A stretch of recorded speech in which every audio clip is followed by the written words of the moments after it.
Everybody want to be bodybuilder, but nobody wants these heavy ass weights.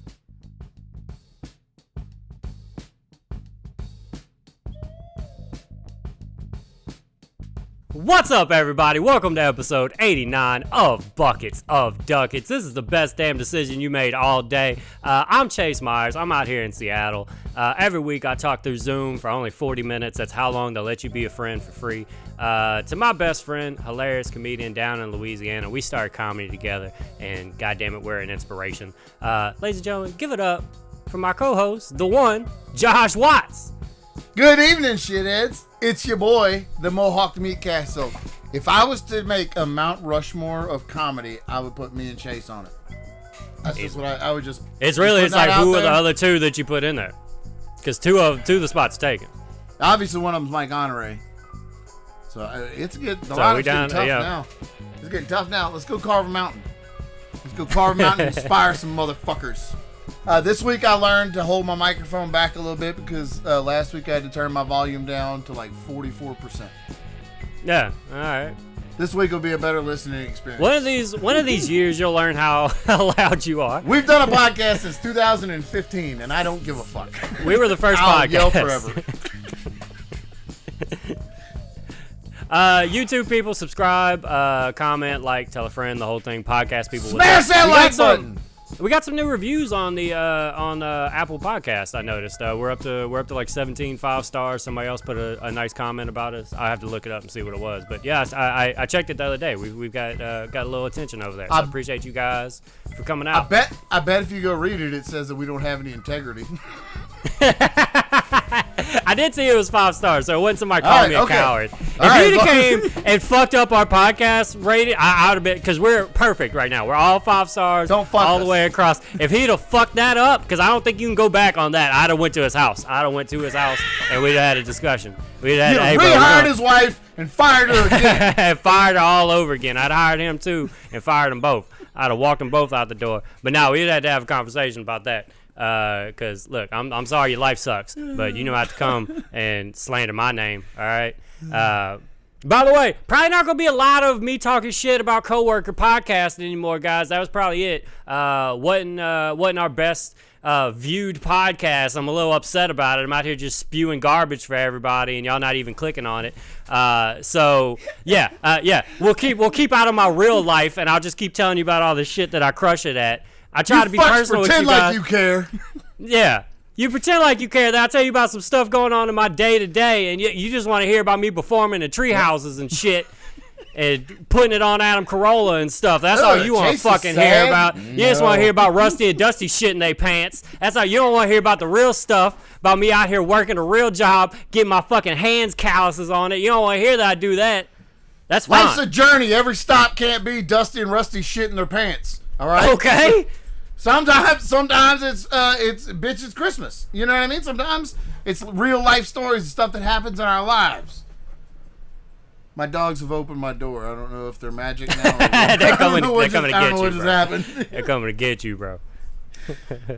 I killed a copperhead with my bare hands today. Yeah, you did. There we go. That's a story these fucking ducket heads will like. Get into that one, man.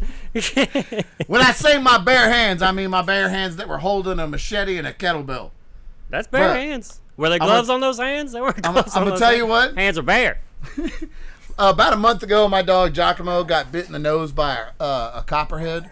Where we live in our neighborhood, a lot of copperhead. Like we're up against the woods in a big old ditch, and so when baby copperheads are always coming up through our yard around this time of the year. And it bit Giacomo in the nose. I freaked out, had to take him to the vet, didn't have time to murk it, right? It's been raining nonstop for like a month here, basically. And it finally dried out. Our backyard was just, the grass is too high for me to want to deal with it. So I just paid some neighborhood kid to come and do it for me. And he's back there cutting the grass. And then I hear him like freak out. And he comes and tells me, there's a copperhead back there. He's like, it's a pretty big one. And bro, without thinking about it, I grabbed a machete and a 40-pound kettlebell. I might need this.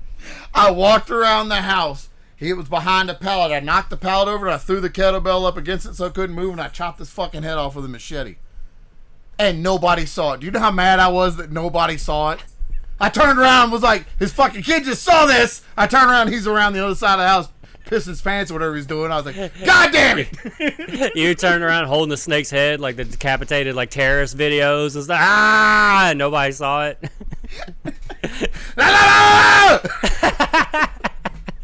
Nobody? Huh? No? Ah, God damn it! Nobody But saw I my felt reign good. of terror? I avenged Giacomo, but nobody saw. Dude, I Good. threw. Bro, if I was a fucking Giacomo super appreciates villain, it. that's what I would do. Is throw. That snake's like, I'm just hiding behind a pallet. Oh fuck! I'm getting hit with a kettlebell. Fuck, machete. Boom, done. I That's like what it. happens. I like That's your what happens when you superpower fuck with my involves, familia. it I involves live being fast muscular. and furious. I throw kettlebells at people. When they catch it, I cut their fucking head off. That's my finisher. I wish everybody in the world had seen it, but they didn't. I wish everybody in the world. My biggest regret in my life is you that remember that video? everybody in the world didn't see me murder that copperhead snake for my family and my dog.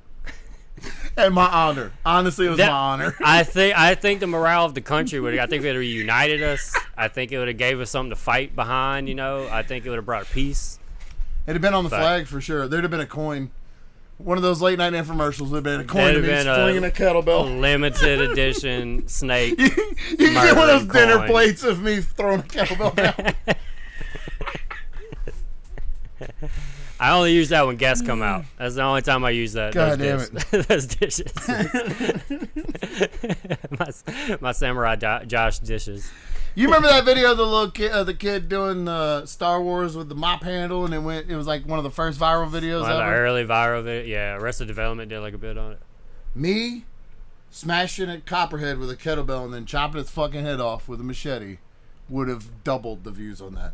You remember the one with the gopher was like, dun dun? Everybody forgot about that shit. I love these fucking references. Stuff has gone viral recently this big. You gotta be like, chocolate rain could eat a You fucking remember dick. Tazon Day? You can kiss my dick. We big time now. Hey, Copperhead Idiot in the man's Tron here. suit, you can get fucked.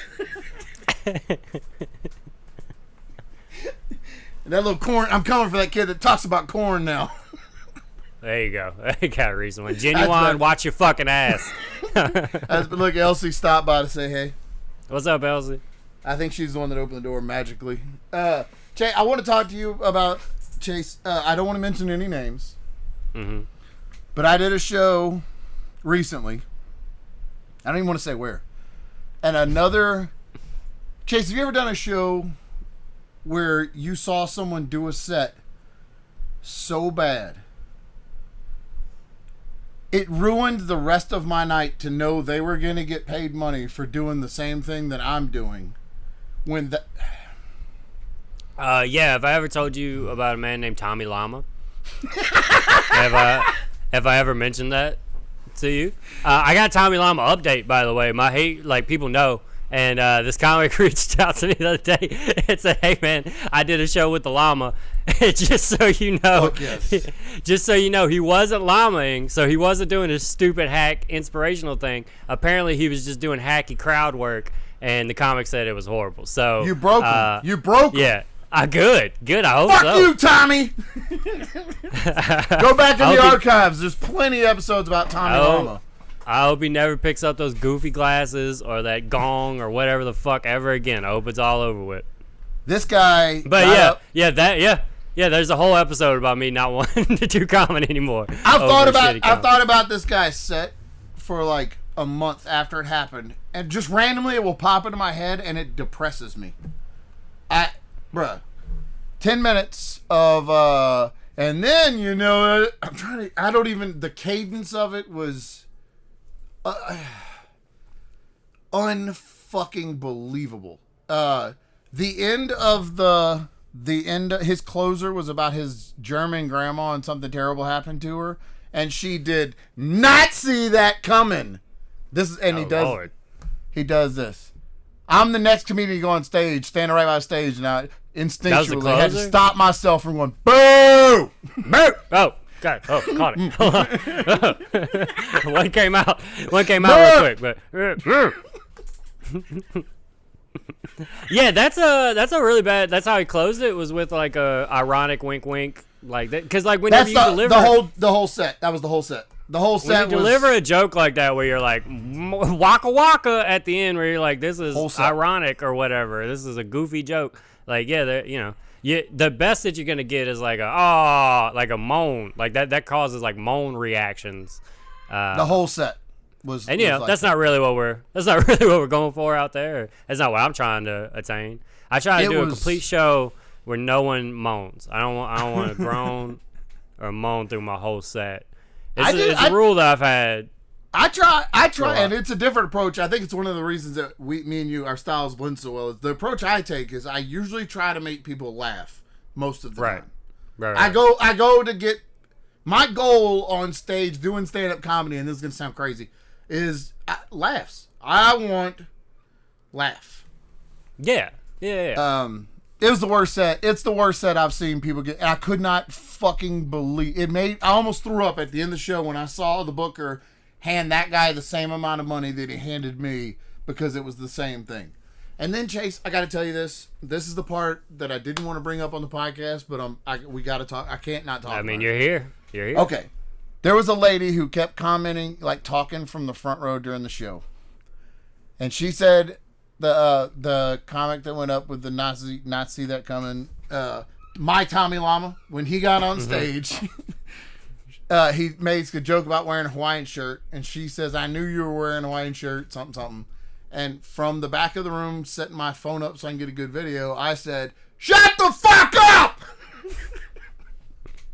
Because she just did not stop talking the whole fucking show. So I just kept... How'd she react to that? Wait, hold on. She didn't at all react to it. And then she had the helper come and pick her up and escort her to the bathroom, and she took out her cane because she is blind, and she was making a joke about how she's blind and doesn't know that he's wearing a Hawaiian shirt was the joke she was making. So I just yelled at this blind lady to shut the fuck up. Dude, and I felt bad about it, but I knew she was never going to know it was me when I got on the stage, so I wasn't... It'd be funny if you had a joke where you said shut the fuck up, and she was like, wait. Hold on. Right. So then the show goes on, and she talks through the whole show. Her husband asked me about my tattoos during my set from the front row. I love a trying to get a video member that has like a specific question about it. And what part? Like, they do it to me when I say like I'm from Louisiana or something like that. I'll be 3 minutes into the next joke past that or whatever, and somebody would just be like, "What part of Louisiana are you from?" Just yell it just out of nowhere. This guy was like, "Hey, what's that? What's that right there?" And then he just kept leaning further over, and I flat out said, "Don't even think about touching me right now. I don't." And then he was asking me about my specific tattoo, and when I started to make my denim joke, he stood up and clapped real loud because he said I was from denim, and then I shit all over denim. Yeah, that's why you shouldn't clap at comedy shows. And he sat down, and I told him, I said, that's why you should shut the fuck up, dummy. So I verbally assaulted him as well. Oh boy. There is a guy there that had driven some handicapped people to this show in a big van, and he had a shirt on that had like the handicap symbol, and he had helped the blind lady to the bathroom. They had been gone a long time. We're getting ready to leave the show, and we come outside. Me and Jason Leonard, we're leaving, and there is a cop there, the handicapped escort guy, the blind lady and her boyfriend. And her boyfriend is screaming as loud as he can at her, "You were gone for 45 minutes. I know you fucked him." And there's no way I can walk by and not see that and be like, "Oh, that's funny." But I'm gonna go ahead and pull up a chair right quick. Yeah. Well, I saw the cop and was like, "I got a lot of weed. I gotta get out of here. I can't. I'm not gonna be around this." And so we head to the truck, and bruh, the blind lady comes running through the parking lot, full speed. Cane in front of her, running, and runs straight out into the busy road next to the hotel, screaming, "He doesn't care anymore!" And like the guy that escorted her, that she maybe fucked in the bathroom, is chasing her through the parking lot. They both literally run into the busy street next to the Hilton in Lafayette, run out into the busy street, and He has to drag her, pull her back up, and she's sitting there. They're arguing. The cop is talking to the boyfriend. Me and Jason leave. We go and eat food, hang out for a little while, come back to get my car and leave. And everybody is on their knees in handcuffs. Like, all of them. Yeah, that's how that needed to end. Y'all all got to go. And then I heard they've been at the next couple of shows that they've had there, so that's good. That's cool, man. I like that blind lady's getting so much action. Good for her. That's I want to talk about it on stage, but like I feel like it's probably punching down on an arrested blind lady, making fun of an arrested blind lady on stage. It's probably not. I'm not the hero in that story. I don't know. You could make her the hero. You could be like, this is a woman that is seizing her life. You know, this is a woman that is she's really like not gonna let something hold her back. All right, she's gonna fuck who she wants. She's gonna interrupt shows. She's gonna get arrested. I tell you what though, she'll fight you in a bar. Knowing she was blind and then seeing how fast she ran across that parking lot that's pretty fucking impressive. I'm gonna be honest with you. She was pretty hot too, actually. So, well, I mean, we're pissed. Good for her. I write her in jail. I'm gonna keep in touch for sure. I want to see where that story ends up. You know. I came home to Louisiana last week for a couple days, see my mama, stuff like that, visit family. I was in a state where you guys have sports gambling. We don't have sports gambling here in Washington, and boy, am I glad that we don't have sports gambling here in Washington, because I just flew down there to give you guys all my money. I don't know who the fuck I think I am. So like I'm doing these like 12-leg parlays and stuff. Like, in what world have I ever predicted 12 things in a row to be right? Like, just Nostradamus walking around here, like, he'll definitely catch for that many yards. This team will definitely win. This is fucking. It's the first games of the week. That pencil, you're doing the note. You're doing the math. I take it to fucking take it to the bank. This is what I'm posting my bets on social media and stuff. I'm selling a subscription to get my betting insights, and I'm ruined. Lost it all. This is where I fucked up. When I went to Alabama, the Florida-Bama story, when we went to the beach a couple months ago, we were at that bar and stuff. They had sports betting there, basketball season, and I did well. I just won all my money back, basically. I didn't lose any money, and I took that as a win. So I thought that was I was like, well, I'm clearly superior gambler. That was the first time I really ever did sports betting. Now I know what's up. And it turns out Vegas knows how to set the odds just enough for your dumb ass to think that you're gonna place a $5 bet. Fucking scam. And 12 things are gonna happen, and you're gonna win $50,000. You're just gonna walk away with a whole new life after this weekend. What a fucking idiot. I just watched everything. Didn't win that one. Nah, I didn't win that one either. This one I got 5 out of the 6. Look at me. How lucky was that? But guess what that gets you? Jack shit. That gave me fucking anything. The first one, like when I was there, I won some stuff, but I didn't win back all my money, but I did have some winnings. And instead of just cutting it, I went, well, I'm not going to be in Louisiana next week. I should take all the money I did win and place it on bets for next week when I'll be in Washington. So that way when I watch the games, I got some bets to watch. So we haven't even made it to the Sunday night games are in the middle of it right now. I've lost every bet that I placed for this week. The games aren't even done. I hadn't even finished playing all the games, and I'm out. I'm no longer got it. So, there's been like this romantic idea for me of like, man, maybe one day I'll move back home or whatever. But like, I don't think I can. I don't think it's good for me. I'm just gonna take the place where weed's legal. You can keep the gambling place, and I make that trade with you. Yeah, I understand. The other night, have you ever heard like how kids say creepy shit that just freaks their parents out all the time? Yeah, they're seeing imaginary people and stuff. Oh, dude, the other night I woke up at 3 o'clock in the morning or something. I sleep with both the kids in the bed. I woke up and Henry was sitting up next to me talking. And I said, who are you talking to? And he pointed to the darkest corner of the room. and said something, and I was like, "Oh no, we're not doing this." and you grabbed a kettlebell and a machete, and a kettlebell. and I accidentally killed my dog. Damn, that's tough. I went in and I immediately just stood up and flicked the light on. I'm not fucking around. This isn't a horror movie. I'm not gonna sit in the dark and think. Show yourself. Show yourself, bitch.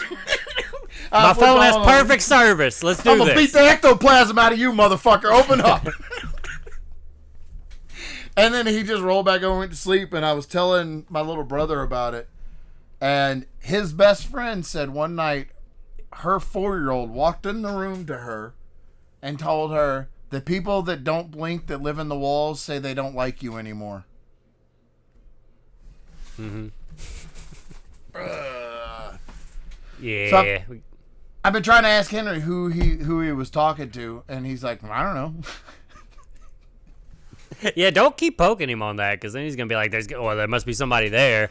He's gonna start floating. He's gonna be forever just talking. Are you here? My dad said you were here. Are you here? Am I alone? Are there people in this room? We went to a birthday party at a gymnastics place. Like a lot of kids, like Zoe's in her class. A lot of kids have birthday parties at these. Like you rent out a gymnastics place. They put you in trampolines and a little foam pit and crap. Yeah. A blow up house. Henry found out that he could jump into the foam pit and not be hurt. Oh, amazing. Yeah, that's Dude, a great moment. He looked like a glitching video game because he would just off the trampoline in, off the trampoline in, just did not stop, dude. He would run by and stop and yell at me and then turn around and just fall backwards into the pit.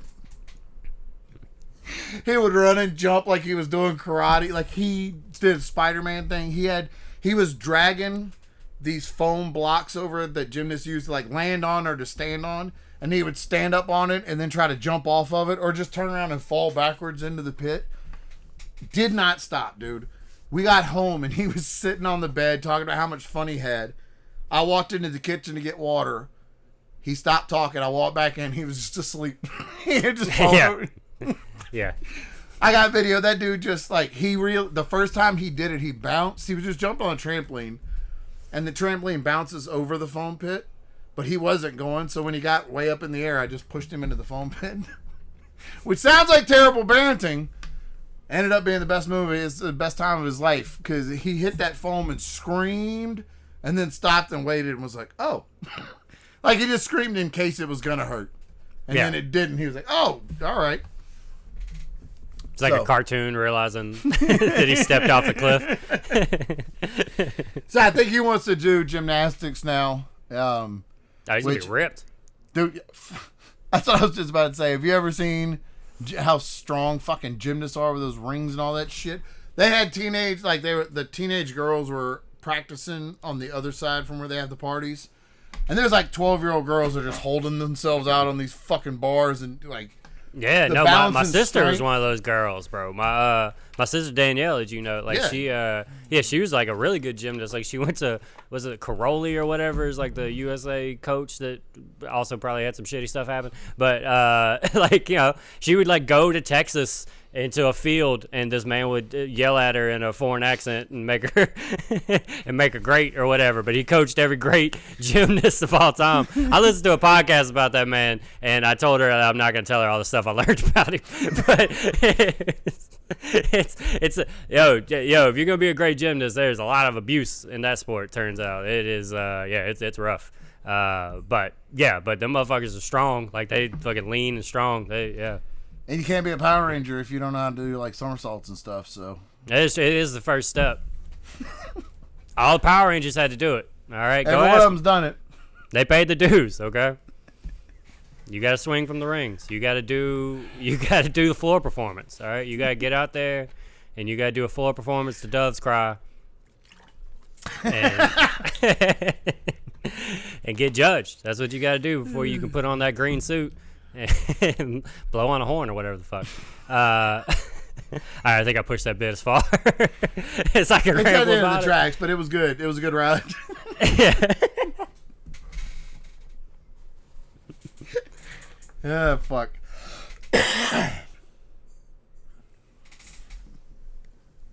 We just did a show out here with Billy Wayne Davis. Yeah. Friday night at the Hideaway Den. He was fucking awesome. He had a really good set. He did a whole lot of improv, like riffing about. Some guy got really mad at him on Twitter because the show is technically in Mandeville, but who the fuck knows that? So he just said New Orleans. Mm-hmm. And some guy was like, hey, I just wish your New Orleans show was technically in New Orleans. And then just kept on going. And after a while, Billy Wayne was just like, hey, go fuck yourself. And then he came here and was shitting. He was talking about how terrible it is to do comedy in New Orleans. And it was a great show. But my favorite part of the show was before when he said, do you do a podcast? You do a podcast with Chase Myers, don't you? And I said, I do. And he said, I know Chase from Seattle. He said, he's one of the funniest dudes I've met on the road. And I was like, yeah, fuck yeah, he is. And then a couple hours later, we were smoking a lot again. And he said, oh yeah, now I can see why you and Chase get along. And he told me he had been somewhere with you, and he said that we had like a full weekend where we did shows in Salem, Oregon. We fucking party. Somewhere in Iowa, we fucking partied, bro. We fucking blew down in my Honda Civic. It was back when I was a Honda Civic, dude. That was before my Mercedes days. Don't look back on those days. You're so far away from those. Dude, what even is that, bro? I've washed my car 12 times in the month that I've had it. And man, fucking every time there's a speck on it, I'm like, not on my fucking bins. Dude, I cut off people in my life that drive Nissans. I don't even get the fuck out of here, bro. What are we gonna go talk about? What is that, an Ultima? Get the fuck out of here. What are you doing? Oh, bro. So I gotta tell you this story. I think we've shit on the comedian on here before at the open mic who we've had to take the mic out of his hands before. Oh yeah, we fucking let Gavin Richard. We'll fucking say it. I didn't know if we had said his name or not. Yeah, no, he's a fucking lunatic. We'll say his name. I don't care. There's a guy that's catch up. You hear that? We'll protect you unless you're out of your goddamn mind, and then I'm not protecting you. Okay, I'm just telling stories. At an open mic years ago, Gavin Richard was just preaching about how Bill Cosby didn't do anything wrong, and we had to go on stage and physically take the microphone out of his hands because he wouldn't leave. Then he went on stage and made some really horrible, inappropriate comments to Maggie Shipley, which, like, who the fuck crosses Maggie? And nah, Maggie's queen. If you fuck out of here, bro. You don't know. Maggie's royalty in Louisiana, bro. In this fucking world. Anyway. And then he sent me a video. You ain't wrong. You are not wrong. He sent me a video to do my show that was from 2011 when he got booed. Because he don't got any other tape. It doesn't matter when he puts the camera on him. He's going to get booed. He's going to get booed, or me or you going to take a microphone out. There's not a good tape of him out there. I told him that I was dealing with my dad just dying, and I didn't really want to talk about doing the show or who was getting booked on the show. He said, cool, man, let me know when that's going to be over with. I'm so sorry to hear about your dad. I know that must be tough. I'm available, like, in the same fucking paragraph. So, you fucking monster. I don't usually shit on... If somebody's going to book somebody, you got to find out on your own that they're not good, unless you specifically ask me. But at our open mic Thursday that we had to cancel because it was a goddamn nightmare, we'll talk about that in a second, we had a guy here named Jeff Vance who runs Lunchbox Comedy, which is like in Gonzales and Denham. I'm doing the show. I think he had him, yeah. September 24th at Mr. Milkshake and Espresso Bar in Denham. I'm doing that show. Nice. He probably did add you because I was talking about you in our podcast. Yeah, I think somebody... Lunchbox, is that what it's called?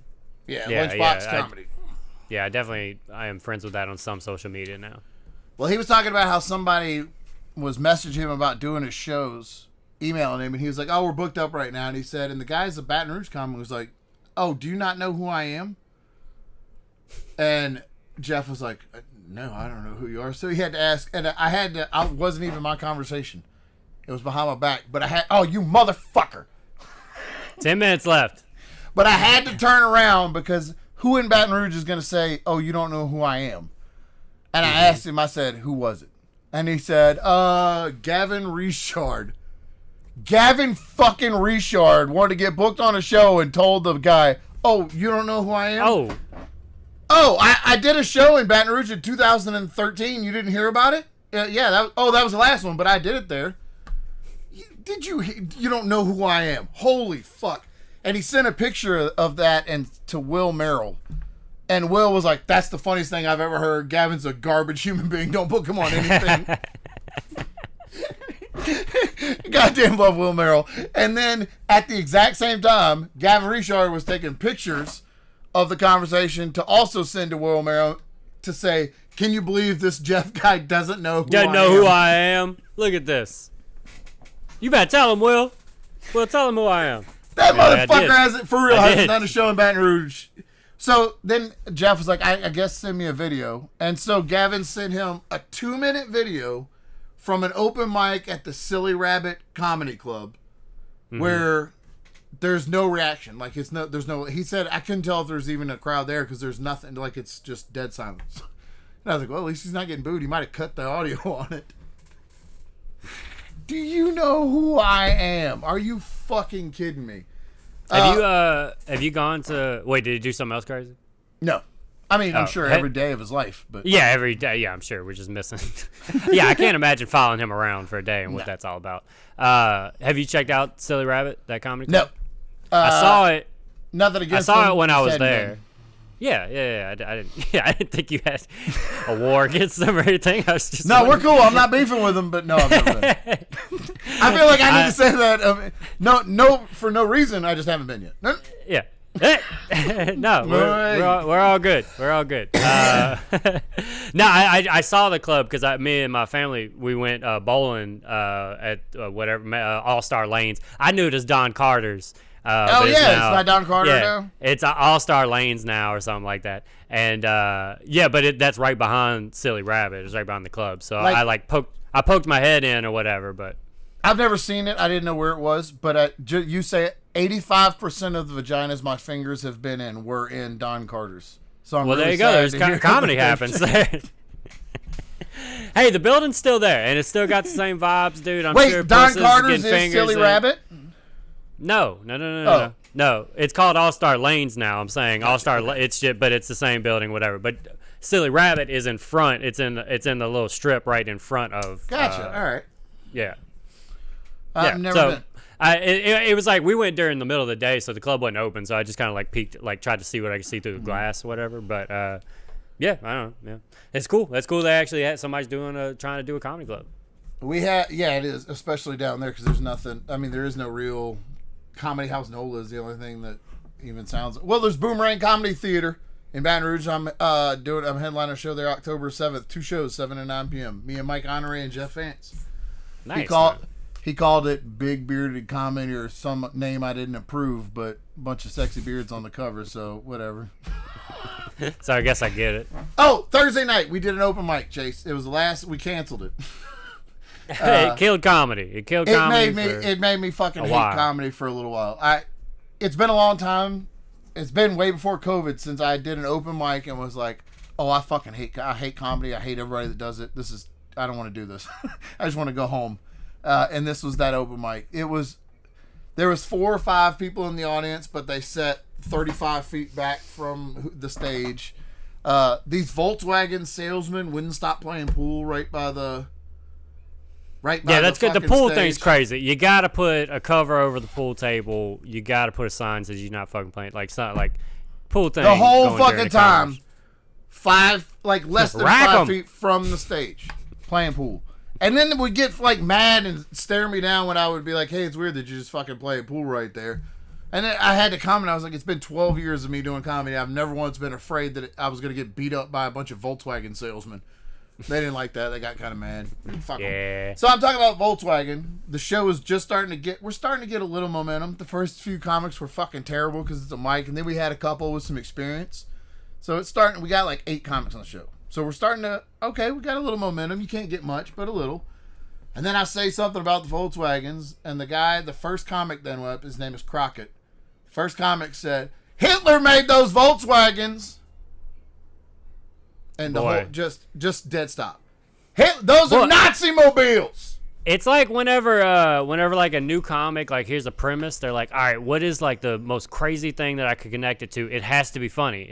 If it's a connection to Hitler, I gotta scream Hitler. That's comedy. Bruh, he asks me for comedy tips all the time because he really wants to do comedy, blah, blah, blah. Mm-hmm. And he just wouldn't. He said like 5 or 6 things about how Hitler made Volkswagens. Explained it. His engineer was... Who fucking Why do you cares? know so much? Why do you know so much? That's weird on your part. And I teaching turned me and about I was Hitler? like, hey, buddy, you always ask me for tips on comedy. I'll give you... Here's a tip from a 12-year veteran. Don't yell Hitler at the guy on stage when he's trying to get a little momentum going. How about we do that? Then the sound. Oh, went he out. yelled that at you? Yes, from the crowd. Oh, I thought when he went up, he was like, so he was saying Volkswagen, so Hitler, right? I thought that was like his. No. That's oh, Jesus Christ, that's even worse. He was one of 12 people sitting in the bar, and he decided to yell it.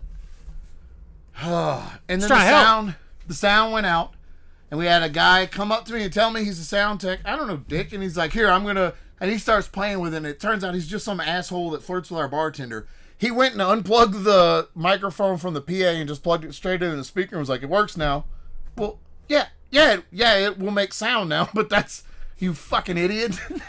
And like, I thought you had like a doctorate in sound and you're just over here fucking plugging cords in because you want to fuck the bartender. Thought you were going to turn a knob or something, you fucking asshole. Piece of shit. And he talked way too close to me while he was explaining it. And he wouldn't even explain. He was just saying bullshit. And he's right fucking here. Anyway, I fucking hated it. And I messaged Daryl and was like, I don't want to. We need to either find somebody else to host this or let's just.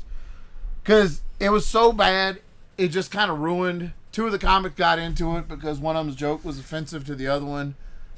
It wasn't a joke. Neither one of them they're both ain't shit. So they could have killed each other and it wouldn't have mattered. It was terrible. It was terrible. And so we no more North Shore Comedy's not doing any more open mics. We're doing North Shore Karaoke, and I might host the drag shows. Oh boy, that's a much better use of that time. Yeah, y'all should just be doing the big shows, man. Y'all don't need to do an open mic out there. No, I wanted to, but there's not enough comics. There's not enough crowd, and then. Literally at that open mic, a guy in the audience said, are these the comics that are going to be on the show tomorrow night? That's what I'm saying, yeah. I was like, nope. Yeah, do not poison, don't poison the room. And that's what I think we were starting to do, so we're going to kill it. Yeah, nah. And I found out, dude, after months of announcing it, I found out that his name is Louis Katz and not Lewis Katz. And I've been saying Lewis Katz for like the whole time. Every time I'm on stage talking about him. When I got off stage... Andrew Pogue was like, it's not Lewis, it's Louis. And I was like, I don't think he's heard about it yet. Yeah, I've heard a bunch of people say Lewis. I've heard a bunch of people say Lewis. You got to ask on the end of your fucking name. What do you want me to do? Come on. Yeah, right. I'm supposed to just assume? Come on, bro. Come on, bro. That's coming from Chase Mayers over here, bro. I don't get mad every time we call Chase Mayers. He's got a goddamn A. Like, you're not wrong, but you're wrong. Like, it's tough. But you are. Like, but you are right. It's Myers, you fucking asshole. But I get it. And you knew that. We got almost a little bit over a minute. Let me do some dates right quick. I'm doing kind of a bigger tour at the end of the year. I'm trying to add some stuff too. So November 10th through 12th, I'm going to be at the Looney Bin in Wichita, Kansas. I am headlining November 25th and 26th, 3 shows in Appleton, Wisconsin at Skyline Comedy Club. Oh boy, if you know somebody there, please fucking send them because I sure shit don't.